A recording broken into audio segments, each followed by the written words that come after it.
और अब खबरें तफसील से। मौसम खराब होने के चलते अमरनाथ जी यात्रा रोक दी गई है। जी हां, एक बार फिर बहुत ही संजीदगी के साथ ये खबर आपको दी जा रही है कि मौसम खराब होने के चलते अमरनाथ जी की यात्रा रोक दी गई है। आज सुबह बारिश के बाद यात्रा रोकी गई थी और अब पवित्र गुफा के पास बर्फबारी भी शुरू हो गई है। विघ्नेश्वराय वरदाय सुरप्रियाय लंबोदराय सकलाय जगदिताय नागाननाय श्रुतिय न विभूषिताय। अमरनाथ गुफा के पास बर्फबारी,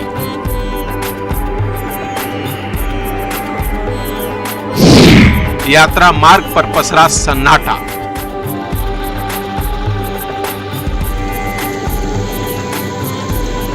ये बाबा अमरनाथ के पवित्र गुफा के पास हुई बर्फबारी की तस्वीर है।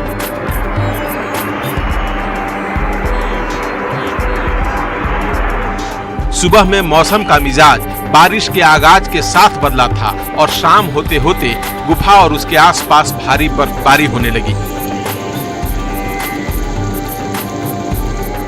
कुछ घंटों की बर्फबारी से ही पहाड़ों पर कई जगह सफेद चादर से बिछ गई।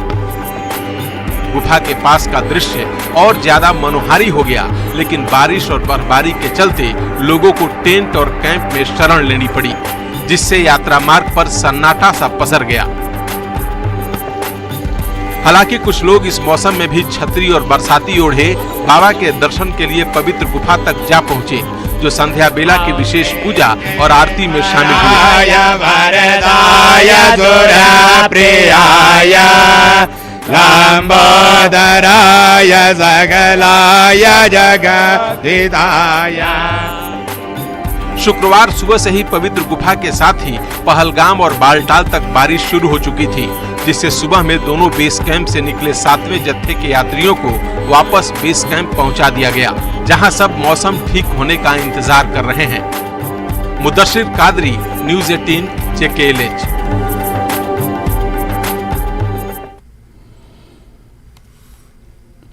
और बारिश के चलते पवित्र अमरनाथ यात्रा पर ब्रेक लग गया है। 7वें जत्थे के जो यात्री बेस कैंप से सुबह सुबह रवाना हुए थे, उन्हें वापस लौटना पड़ा। बारिश पूरे यात्रा मार्ग से लेकर पवित्र गुफा तक होती रही।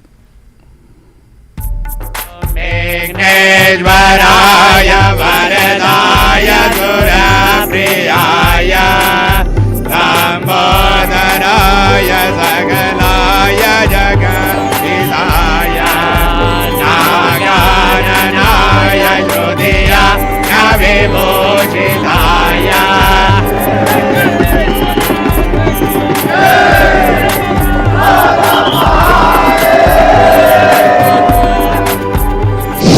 खराब मौसम के चलते रुकी अमरनाथ यात्रा।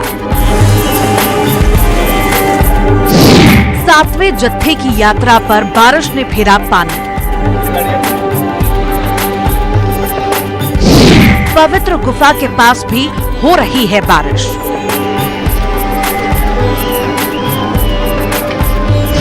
अमरनाथ यात्रियों का 7वां जत्था शुक्रवार सुबह तय समय पर नुनवान बेस कैंप से निकला, लेकिन कुछ देरी बाद ही मूसलाधार बारिश शुरू हो गई, जिसके चलते यात्रा रोक दी गई और यात्रियों को वापस बेस कैंप भेज दिया गया। आज मौसम बहुत खराब है, इसकी वजह से हमें ऊपर नहीं जाने दिया। आज हम लोग रवाना हुए थे चंदनवाड़ी के लिए, पर बारिश को देखते हुए, हमारी सुविधा को देखते हुए, किसी तरह की दुर्घटना ना हो उससे बचने के लिए हमको वापस से बेस कैंप पे भेज दिया गया है। यहाँ पे सारी भगवान के हाथ में बारिश होना, ये सब हम दर्शन करने तो जरूर जाएंगे। बारिश सिर्फ पहलगाम में ही नहीं बल्कि बालटाल, चंदनवाड़ी, शेषनाग सहित पूरे यात्रा मार्ग और पवित्र गुफा तक हो रही है, जिससे दर्शन भी बंद हो गए हैं। जो यात्री चंदनवाड़ी और शेषनाग तक पहुंच गए थे, उन्हें रोककर पहले चंदनवाड़ी स्थित साधु पड़ाव भेजा गया और फिर सभी को वहां से वापस बेस कैंप लौटना पड़ा। प्रकृति के आगे किसी की नहीं चलती। अब जब जोग होगा तब दर्शन हो पाएंगे। फिसलन ज्यादा है और एडमिनिस्ट्रेशन हमारे लिए सब कुछ कर रहा है, तो हमको भी कोऑपरेट करना पड़ेगा उनको। वापस मतलब घर तो नहीं जा रहे, पर क्या है कि हम गए तो गाड़ियों ने वापस छोड़ दिया। शेषनाग में बहुत बारिश पड़ी है, यहाँ भी बहुत सुबह से बारिश चालू है, गाड़ियाँ हमारी गई वापस आई। अब हम यहाँ रुकना चाहते हैं पहलगाम में। बाबा के दर्शन बहुत मुश्किल से लग रहा था हो जाएंगे, लेकिन अब वो भी पॉसिबल नहीं लग रहा है। यात्रा बंद कर दी गई है, अब खुल जाए मौसम तो बाबा के दर्शन हो जाए, बस यही दुआ है हमारी। यात्रा दोबारा तभी शुरू होगी जब मौसम पूरी तरह से साफ होगा। तब तक जो जहां ठहरा है वही अपने अंदाज में भोले की भक्ति में डूबा दिख रहा है। Mudassir Qadri, news 18 JKN।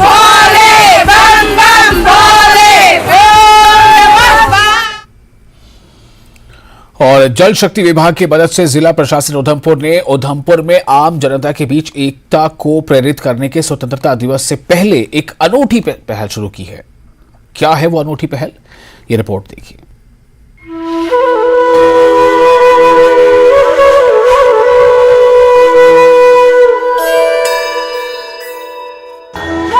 देश भर में शनिवार को स्वतंत्र दिवस मनाया जाएगा। इस कड़ी में उधमपुर में अलग ही नजारा देखने को मिला। स्वतंत्र दिवस से पहले और आजादी का अमृत महोत्सव समारोह के हिस्से के रूप में उधमपुर में ओवरहेड टैंकों को राष्ट्रीय ध्वज के रंगों से रंगा जा रहा है। जल शक्ति विभाग की मदद से जिला प्रशासन उधमपुर ने ये अनोखी पहल शुरू की है। इसलिए उधमपुर में जो 5 ओवरहेड टैंक हैं, उनमें से 2 को तिरंगे रंग से रंगा गया है और बाकी 3 टैंकों को जल्द ही रंगा जाएगा। और आज आपके माध्यम से जिला प्रशासन और खासकर जल जीवन मिशन के जो अधिकारी हैं उनका बहुत बहुत धन्यवाद करूंगा, क्योंकि जैसे ही शहर में जितने भी मेरे पीछे जो देख रहे हैं, ऐसे ही बहुत सारे और भी वाटर बॉडीज़ हैं, बड़े बड़े टैंक हैं जो मतलब ऊंचे स्तर पे हैं, शहर से बिल्डिंग से भी ऊंचे है। तो उन पे जैसे जो हमारे देश की जो आन बान शान का जो तिरंगा है उस कलर से इन्होंने पूरा पेंटिंग की हुई है, तो बहुत ही अच्छा लगता है। कई बार हम गांव से आते हैं तो पहाड़ी से ऊपर से सामने दिखते हैं कि उधमपुर में कितने वाटर टैंक हैं। कई बार गांव से दिखते हैं, बोला इतने लाइट पड़ती है, तो छोटे छोटे बच्चे पूछते हैं कि ये देखो कितना अच्छा तिरंगा है उधर। तो फिर उनको बताते हैं कि ये जिला प्रशासन की तरफ से एक पहल की जा रही है। यहाँ के स्थानीय निवासियों ने इस अनोखी पहल की सराहना की है। उनके अनुसार इस कदम से छात्रों और युवाओं में उत्साह और सौहार्द की लहर पैदा होगी। ये जो हमारा तिरंगा है, ये हमारे देश की आन और बान शान है, निशानी जो देश की। अगर निशानी हम कहेंगे कि कहीं हम दूसरे विदेशों में जाएंगे तो अगर जैसे हमारी कॉन्फ्रेंस से हमारे वजीर आजम साहब बाहर जाते हैं तो उनके पीछे जो झंडा लगा होता है, ये पहचान है हमारे देश की। उसके बाद हमारा संविधान। तो मैं बहुत खुश हूँ आज हमारे जो काबरा साहब हैं, जो हमारे ये कमिश्नर सेक्रेटरी प्रिंसिपल सेक्रेटरी साहब जो हमारे जल मिशन के, उन्होंने ये इनिशिएटिव लिया और जहाँ के डीसी साहब या जितनी भी इंतजामिया जो महकमा PHE का है, उन्होंने ये कारनामा जो किया है कि वाटर टैंक के ऊपर जो हमारा तिरंगा बनाया है, ये बहुत अच्छी बात है। जब मैं कश्मीर में जाता हूँ तो मुझे हमारे फौजी नौजवान जो हमारे ऑफिसर हैं, उन्हें बड़े बड़े पहाड़ों पर हमारा ये तिरंगा जो हमारा झंडा है, जो हमारा चिन्ह है, जब हम देखते हैं तो हमें गर्व महसूस होता है। अशोक कुमार शर्मा, कार्यकारी अभियंता जल शक्ति उधमपुर ने बात करते हुए कहा कि ये अनोखा विचार उपायुक्त उधमपुर के दिमाग में आया था, जिसके बाद उधमपुर में ओवरहेड टैंकों को पेंट करने का काम शुरू किया गया। JJM के रिलेशन में मैं आपको ये बताना चाहता हूँ कि ऑनरेबल प्राइम मिनिस्टर साहब का जो मिशन है कि हर घर नल में स्वच्छ जल दिया जाए, उसके तहत क्योंकि हमारे ऑनरेबल मिनिस्टर ऑफ जो डॉक्टर जितेंद्र सिंह जी हैं, उनकी होम कॉन्स्टिट्यूंसी है, तो हमें जो डायरेक्शन दी बर्दी डिस्ट्रिक्ट डेवलपमेंट कमिश्नर जी ने, उनके माइंड में आइडिया था कि क्योंकि ये बड़े बड़े ओवरहेड टैंक्स जो है, इनकी लुक जो है थोड़ी बड़ी शैबी है, तो इसको अपडेट करने के लिए जो ऑर्डिनरी कलर हम लोग पहले करते हैं वो नहीं, इसके से कुछ हटका किया जाए, क्योंकि ये 15 अगस्त भी आ रही है। तो तिरंगा हम लोगों ने चूज़ किया, तो बर्दी डीसी साहब ने डायरेक्शंस दी कि इसको तिरंगा कलर किया जाए ऊपर, जिससे कि इसके लोगों में थोड़ा सा हम देखेंगे कि क्या नेशनलिटी जो है वो लोगों में और बढ़ेगी नेशन के प्रति, क्योंकि तिरंगा हमारी अगर शान है तो तिरंगा जो है ये क्योंकि ऊपर से दिखना चाहिए। इस पहल का मकसद आजादी के जश्न में लोगों को शामिल करने के लिए उन्हें प्रोत्साहित करना है। इन टैंकों पर केसरिया, सफेद और हरे रंग हमारे राष्ट्र की नींव रखने वाले स्वतंत्र योद्धाओं द्वारा किए गए बलिदानों की निरंतर याद दिलाते हैं। यही कारण है कि इनके पास से गुजरने वाला हर व्यक्ति इन रंगों से प्रेरित हो रहा है। न्यूज़ 18 JKLH के लिए उधमपुर से सुरेंद्र पॉल की खास रिपोर्ट।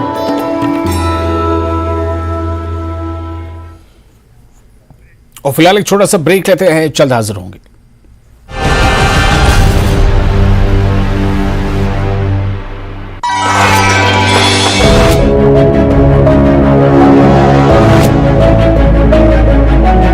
वेस्कुलर डिजीज की अगर आप बात कर रहे हैं, क्या क्या मोटे मोटे डिजीजेस हैं? नसों में सोजिश हो गई है, टांगों में नसें फूल गई हैं, उस टर्म को हम वेरिकोस वेन्स कहते हैं। ये वेस्कुलर सर्जरी किस तरह से होती है, क्या क्या चीजें आप करते हैं? It is sort of umbrella cover जो कि बहुत सारी बीमारियों को कवर करता है, बट मोस्ट इम्पोर्टेंटली ये फोकस करता है हमारी वेसल्स पे। लेजर थेरेपी क्या होती है, इसमें किस तरह से आप ट्रीटमेंट करते हैं? बिना कट के, बिना टांगों के, बिना बेहोशी के इलाज किया जाए। जो 40% हमारे PVD के पेशेंट्स रहते हैं वो मरते हैं, बट उसकी अवेयरनेस नहीं है, उसके बारे में कोई चर्चा नहीं करेगा, कोई डिस्कशन नहीं है।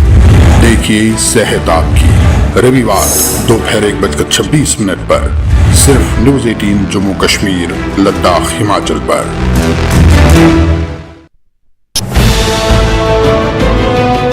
बातचीत करते हुए श्री सत्य साई सेवा समिति के अध्यक्ष अमर सिंह चौहान ने बताया कि सत्य साई सेवा संगठन ने प्रदेश भर में 1 करोड़ पौधे लगाने का लक्ष्य रखा और इसी कड़ी में सिरमौर में भी जगह जगह पर पौधारोपण कार्यक्रम आयोजित हो रहे। नाहन में पुलिस ने एक ऐसे अंतर राज्य चोर के गिरोह को सदस्यों के साथ गिरफ्तार किया जो एक बड़ी धार्मिक आयोजनों में चोरी की वारदात को अंजाम देते हैं। नाहन में एक गिरोह ने सदस्यों ने जगन्नाथ यात्रा के दौरान चोरी की वारदातों को अंजाम दिया था, जिसके बाद नाहन पुलिस इनकी तलाश कर रही थी। सोलन में दुर्गा पब्लिक स्कूल में 3 दिवसीय राज्य स्तरीय रैंकिंग टेबल टेनिस प्रतियोगिता का शुभारंभ किया गया, जिसमें 9 जिलों के 120 खिलाड़ी भाग ले रहे हैं। इस प्रतियोगिता में लाहौल स्पीति, हमीरपुर और बिलासपुर जिले के खिलाड़ियों को छोड़कर सभी 9 जिले के प्रतिभागी हिस्सा ले रहे हैं। खास बात यह है कि प्रतियोगिता अंडर 11 से शुरू होकर 50+ उम्र के खिलाड़ियों के लिए भी आयोजित हो रही है और प्रतियोगिता का उद्घाटन ADC सोलन अजय यादव ने किया।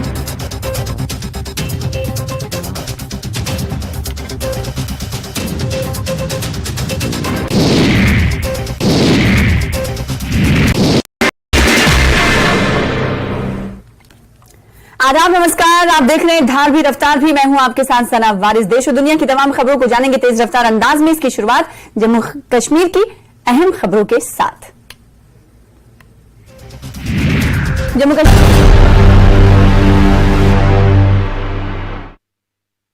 ब्रेक के बाद एक बार फिर आपका स्वागत है न्यूज़ 18 JKLH पर। आप देख रहे हैं खास रिपोर्ट। स्वीडन में कुरान जलाने की घटना के बाद पूरी दुनिया के मुसलमानों में काफी गुस्सा और नाराजगी है। इस सिलसिले में भलेसा में जुमे की नमाज के बाद जामिया मस्जिद चंगा भलीदा में विरोध प्रदर्शन किया गया। ये प्रदर्शन अंजुमन इस्लामिक भलेसा ने आयोजित की थी और इस मौके पर डेनमार्क के इस्लाम विरोधी रास्मस पालुदन के खिलाफ नारे लगाए गए, जिन्होंने स्टॉकहोम में तुर्की दूतावास के बाहर कुरान की एक प्रति को आग लगाने की ऊंची हरकत की थी। संस्था के अध्यक्ष रियाज जरगर ने कहा कि पैगंबर मोहम्मद सल्लल्लाहु अलैहि वसल्लम और कुरान मुसलमानों के लिए सब कुछ है और कोई भी मुसलमान ऐसी कट्टरता को बर्दाश्त नहीं कर सकता। जरगर ने कहा कि पवित्र कुरान को जलाने के अमल को स्वतंत्र अभिव्यक्ति के अधिकार द्वारा अमल नहीं माना जाना चाहिए। एक लईन गुस्ताख ने कुरान की बेहुरमती की है, उसे जलाया है। ईमान वाले का मकसद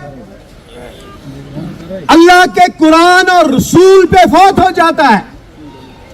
जब हमारे कुरान पे ईमान वाले और मुसलमान के कुरान पे जहां बात आती है और रसूल पे जहां भी बात आती है, उस वक्त हमारे जीने का मकसद टोटल फौत होता है, यानी हम कुछ भी कर सकते हैं। और स्वीडन में कुरान के अपमान पर अंजुमन शरई शियान द्वारा मरकजी इमाम बारगाह बडगाम में भी विरोध प्रदर्शन किया गया। इस मौके पर आगा सैयद हसन अल मौसवी अल सफ़ी ने स्वीडन में कुरान के अपमान की कड़ी निंदा की। इस मामले में अमेरिका के समर्थन की भी निंदा की गई। कुरान वो किताब है जो बाइस हिदायत है कुरान पर अमल करने वालों के लिए। बहुत अफसोस से कहना पड़ता है, मेरे पास अल्फाज नहीं है जिन अल्फाज में उस शैतानी हरकत का मजम्मत कर सकूं। वही किताब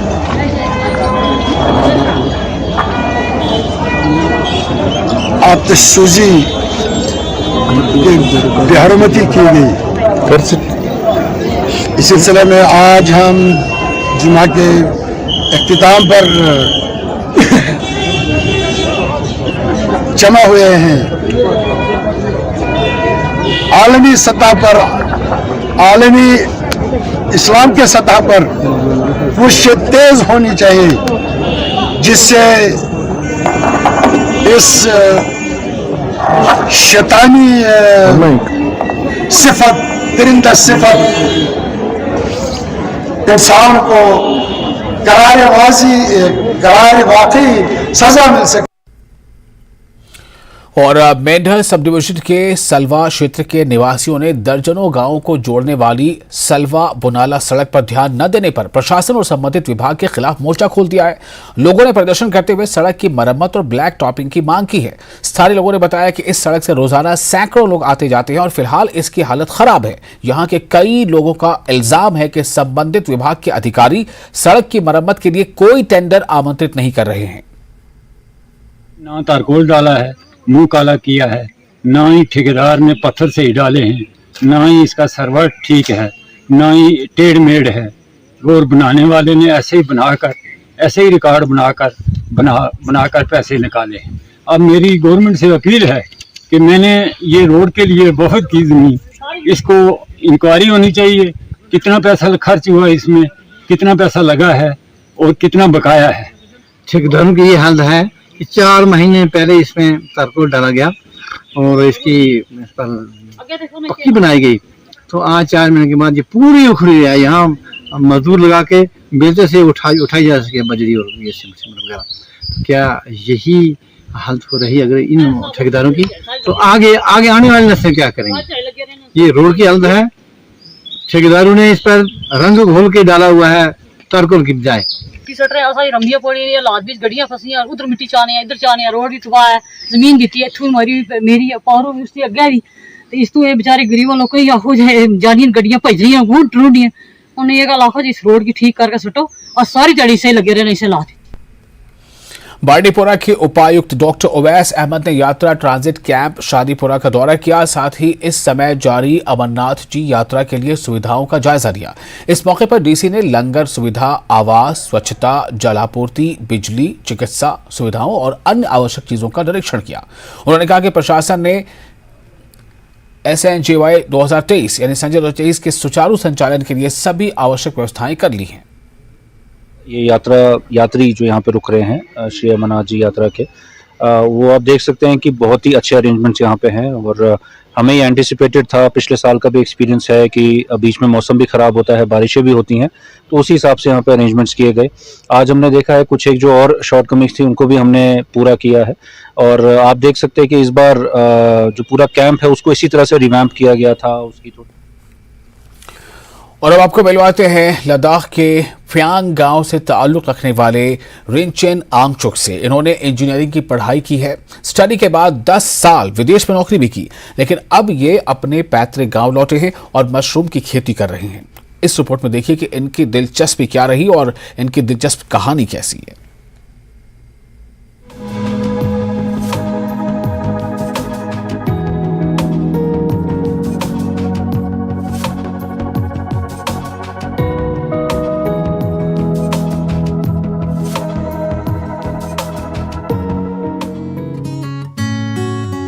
यह है रिंचेन आंगचुक। इनका ताल्लुक लद्दाख के फ्यांग गांव से है। वैसे तो इन्होंने इंजीनियरिंग की पढ़ाई के बाद विदेश में 10 साल तक नौकरी की, लेकिन इन दिनों यह करते हैं मशरूम की खेती। फ्यांग गांव के रहने वाले रिंचेन अंगचुम की कहानी बड़ी दिलचस्प और दिल को छू लेने वाली है। 10 साल विदेश में काम करने के बाद रिंचेन अपने गांव लौटे और यहाँ मशरूम फार्म स्थापित करने का फैसला किया। अब वह मामा एग्रो फार्म से दैनिक आधार पर लगभग 120 से 150 किलोग्राम मशरूम की कटाई करते हैं, जिनसे उन्हें अच्छी खासी कमाई होती है। तो मेरा प्लान एग्रीकल्चर में पहले से ही था। कुछ साल 2017 से मैं प्लान कर रहा था किसी एग्रीकल्चर फील्ड में काम करने के लिए, बट फिर देखते देखते मुझे लगा कि मशरूम एक ऐसा क्रॉप है जिसके लिए आपको इतना बड़ा एरिया चाहिए नहीं, और प्लस मुझे खुद भी मशरूम खाने का बहुत शौक है। तो फिर मुझे लगा कि ये एक तरह से आपका करियर भी बन जाएगा और हम मशरूम खुद भी खा पाएंगे। और स्पेशली ले में तो अभी इतनी ज़रूरत है सब्ज़ी की, मुझे नहीं लग रहा कि बोलने की ज़रूरत है। सबको पता है हमारे यहाँ पे फ्रेश सब्ज़ी की बहुत दिक्कत है, बट हम अभी कोशिश कर रहे हैं कि सबको फ्रेश सब्ज़ी दे पाए, और आने वाले टाइम में हम ये भी कोशिश कर रहे हैं कि उनका प्राइस थोड़ा कम किया जाए। यह सफर रिंचेन के लिए आसान नहीं रहा है। उन्हें कई तरह की समस्याओं का सामना करना पड़ा। खास टूर पर सर्दी में उन्हें कई चैलेंजेस का सामना करना पड़ा। सर्दियों को सोच के हमने ये फार्म बनाया था, क्योंकि अगर आप फार्म को देखेंगे ये बिल्कुल ही पैसिव सोलर का बनाया हुआ है, और लद्दाखी में हम ज्ञापक बिल्डिंग भी बोलते हैं इसको। इसमें हमें समर टाइम में टेम्परेचर कूल डाउन होता है, क्योंकि एक्शन ऑफ सन और सन के जो मूवमेंट्स है वो हमारे रूफ के ऊपर से जाते हैं। और विंटर में क्योंकि ये बिल्डिंग साउथ फेसिंग है, तो हमें अगर बोले विंटर्स में अगर बाहर -20 भी है तो हमें कम से कम नहीं तो +10 +11 तो वैसे भी मिलता है। तो इस रिगार्ड में मशरूम फार्मिंग के लिए टेम्परेचर को मेंटेन करना बहुत जरूरी है। इन्होंने शुरुआत सिर्फ एक रूम से की थी। आज उनके पास 3 ग्रो रूम है, यानी इन तीनों रूम में लगभग 2000 मशरूम के बैग्स हैं। पहले तो हम बहुत कम जगह सप्लाई करते थे, अभी फिलहाल प्रोडक्शन हमारा काफ़ी बढ़ गया है। पहले हम एक ही रूम में ग्रो करते थे, अभी हमारे पास 3 ग्रो रूम है। सो टोटल हमारे पास 2000 बैग्स हैं, और हम एक्सपेक्ट कर रहे हैं इस क्रॉप साइकिल में कम से कम नहीं तो 3500 केजीज। और सप्लाई हम कहाँ करते हैं, मेजरली तो हम हमारे ज़्यादातर सप्लाईज वेजिटेबल वेंडर्स हैं। इनके मशरूम आसपास के इलाकों में काफी पसंद किए जाते हैं। इनका ऑर्गेनिक मशरूम लेना हर कोई पसंद करता है। अपना खुद मशरूम इतना देखो सॉलिड है, इतना मशरूम जो कि दिल्ली से भी आता है, उससे ऑर्गेनिक है जी। ये देखो ना इतना तगड़ा है, ये बिल्कुल बॉडी में बिल्कुल सॉलिड बन जाता है जी। देखो ना इतना अच्छा है, बच्चों ने इतना मेहनत करके, और बेड़ू बकरी भी रखा था, इतना अच्छा है। देखो जी कितना लद्दाख में तगड़ा नहीं है। विदेश में 10 साल रहने के बाद गांव वापसी के सवाल पर रिंचेन हंस पड़े। सुनिए वो इस सवाल का जवाब किस अंदाज में दे रहे हैं। सुना फॉरेन में भी काम किया, फॉरेन में भी इंजीनियरिंग पढ़ाई करने के बाद वहाँ भी जॉब किया, तो उसके बाद ये सब छोड़ छाड़ के आप अपने गांव में आए। हाँ जी। मेरा वैसे प्लान यहाँ पे फार्म खोलने का नहीं था। हम डाउनटाउन एरिया में ही खोलना चाहते थे फार्म, बट फिर अनफॉर्चुनेटली कोविड भी हो गया, फिर वहाँ पे वर्क फ्रॉम होम हो गया, फिर जॉब्स पे भी आप जा नहीं पा रहे थे। फिर देन मैं वेकेशन के लिए घर आया, तो फिर हमने सोचा क्यों नहीं लद्दाख में किया जाए। बट अब मेरे को इतना श्योर नहीं था कि मैं लद्दाख में कर पाऊँगा, क्योंकि इस बिल्डिंग को कंस्ट्रक्ट करने के लिए भी आपको कॉन्ट्रैक्टर्स इतने आसानी से मिलते ही नहीं है आजकल। बट या you can say luckily we found them. Mushroom की पैकिंग से लेकर मार्किंग पहुंचाने तक का काम रिंचेन देखते हैं। रिंचेन की यह कहानी यकीनी तौर पर युवाओं के लिए एक पॉजिटिव मैसेज है। तो ये थे इंजीनियर रिंचेन अंगचुक, जिन्होंने यहाँ फार्म जो फ्यांग विलेज में एक फार्म सेटअप किया है मशरूम में, जहाँ का लगभग डेली 100 केजी से ऊपर मशरूम का प्रोडक्शन होता है, वो सप्लाई करते हैं। कैमरामैन सोनम के साथ मुरुफ संजय, न्यूज़ 18 के लिए।